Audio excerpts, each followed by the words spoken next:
ABŞ-ın Ukraynaya verə biləcəyi Tomahawk raketləri əsasən gəmilərdən atılır.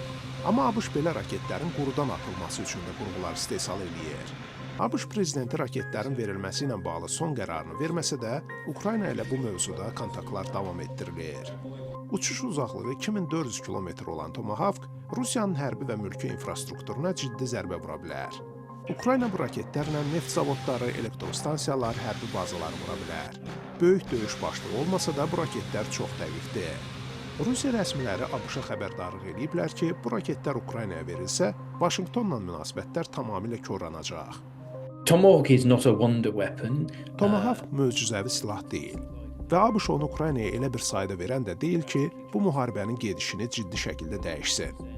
Amma bu Rusların hava hücumundan müdafiə sistemini yükləyəcək. Təsəvvür eləyin ki, Ukraynalılar Rusiya hücumlarında eyni anda həm dronlardan, həm də raketlərdən istifadə edəcəklər. Ruslar belə geniş miqyaslı hücumun qarşısını almalı olacaqlar. Cruise missiles. So it broadens the threat that the Russians are now having to deal with.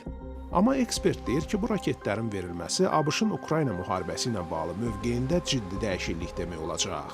Çünki onda gərək Tomahawkların hədəflərinin seçilməsi üçün ABŞ Ukraynaya kəşfiyyat məlumatları da versin. If the US does provide these weapons, Əgər ABŞ bu silahları Ukraynaya versə, bu NATO və Avropada bir çoxlarını ürəkləndirəcək. Çünki bu Vaşinqtonun bir müddət əvvələcən sərgilədiyi və müharibə ilə bağlı daha öncəki ritorikasının əksi olan bir mövqe olacaq. Bu həm də ABŞ-ın Avropanın təhlükəsizliyinin təmin olunmasında aktiv iştirakı mənasında qəbul ediləcək. Hərbi yardımın məhdudlaşdırılması ilə bağlı bir müddət əvvəl dediklərinin əksinə olaraq, ABŞ prezidenti Ukraynaya verilən silahların siyahısını genişləndirmiş olacaq. Yəni Biden dövründə Ukraynanın bir mənalı dəstəklənməsi siyasətinə qarşı fikirlər səsləndirəndən bəri yeni administrasiyanın siyasətində ilk ciddi dəyişiklik olacaq. countries to give to Ukraine. Tomahawk raketlərini vurmaq asan deyil, çünki çox aşağıdan, yerdən 15 metr hündürlüyəcən uça bilir. Belə hündürlükdə radarların onu görməsi çox çətindir. 1970-ci illərdə yaradılan Tomahawk son 10 illiklərdə xeyli təkmilləşdirilib.